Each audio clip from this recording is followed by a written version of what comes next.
犯太歲真係有冇歧視？呢啲人真係要戴紅繩。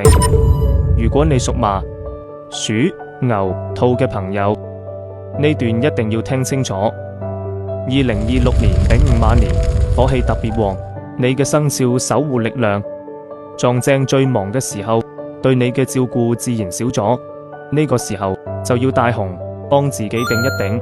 香港人成日話太歲壓住，冇喜就易有煩惱。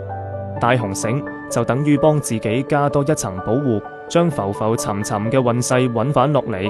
不過記住戴足1年嘅紅繩，一定要換，千祈唔好再戴。佢已經幫你頂咗1年，力氣都用盡啦。咁幾時換最好？過咗冬至就當新一年開始，呢個就係換紅繩嘅最好時機。至於戴邊隻手，記住呢個口訣：馬、鼠、牛、兔。年前左手，年初一右手；豬、虎、猴。年前右手，年初一左手；羊、龍、蛇、雞、狗，一路戴左手。2026年亦都係60年一遇嘅赤馬紅羊年，係一個有機會逆風翻盤嘅好年份。快啲收藏呢條片，轉發俾你關心嘅人，一齊分享呢份好運。